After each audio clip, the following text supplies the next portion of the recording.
बिस्मिल्लाहिर्रहमानिर्रहीम। अस्सलाम वालेकुम। की हाल मेरे सब प्यारे दोस्तों का। उम्मीद करना जनाब सारे बिल्कुल ठीक होंगे। वेखो जनाब मेरे पिछे पहला वर्ल्ड ट्रेड सेंटर, यह जनाब स्वीडन का वर्ल्ड ट्रेड सेंटर है और तुसी अमेरिका का वेखे होना।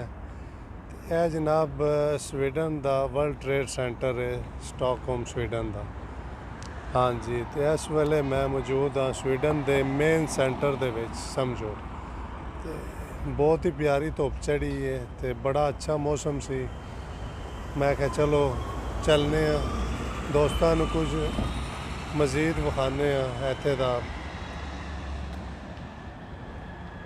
विखाण वालियां तो बहुत ज़्यादा चीज़ां ने क्योंकि टाइम की सिर्फ कमती होंदी है, वरना यकीन करो ऐसे ऐसे व्यू ने जेड़े स्वीडन दे बहुत ही प्यारे है। तो मैं कोशिश करांगा इंशाल्लाह जनाब तुहानू पूरे ना व्यू विखाए जान।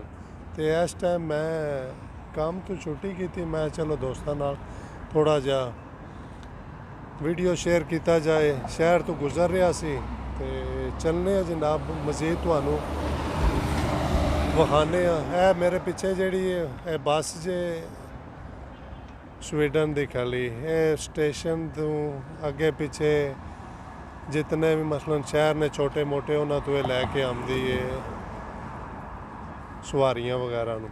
ते लो चलने जनाब मज़ीद अगे, आ जाओ मेरे नाल।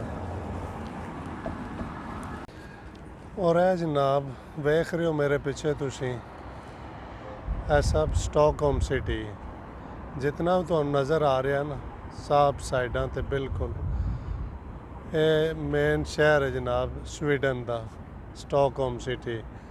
और बहुत ही प्यारा है। मैं कोशिश करांगा तुहानूं छोटा जिहा व्यू ना विखावां और इंशाल्लाह ना होया तो नैक्सट टाइम मैं मज़ीद तुहानूं इहदी और ज़्यादा ना वीडियो बना के दसांगा। तो आ जाओ जनाब मज़ीद अगे चलने। और यह जिहड़ियां तुहानूं बिल्डिंगां नज़र आ रही ने जनाब, इन्हां दे थल्ले बिल्कुल ट्रेन स्टेशन बने और तकरीबन बहुत मशहूर ने स्टॉकहोम सिटी दियाँ मेन। तुहानूं जिस वक्त निकलोगे ना स्टेशन के बाहर तो तुहानूं यह नज़र आवणगियां। तो बहुत ही प्यारा है, साफ सुथरा है। आबो हवा तो पता जो जी स्वीडन की बड़ी खुशगवार है, कोई धूड़ धप्पा नहीं, कोई चीज़ नहीं है।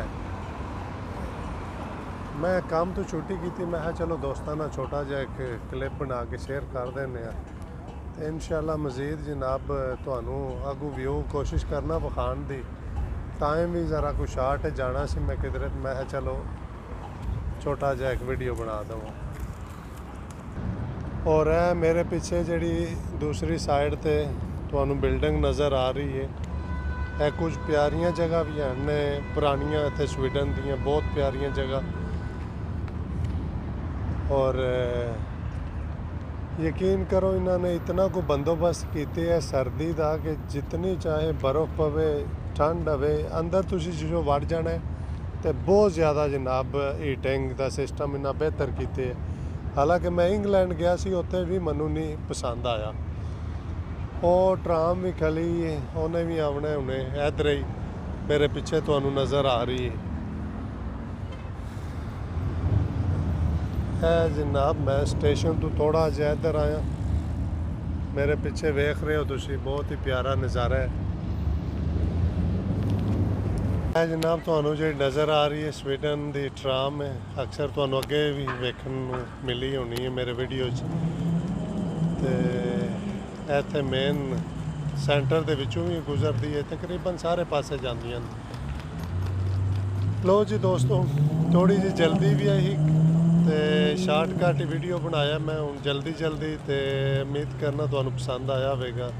दुआवां याद रखियो तो इंशाल्लाह जनाब फिर जल्द नवा वीडियो लैके हाज़र आवांगे। ओके रब सोने दे वाले। अल्लाह हाफिज़।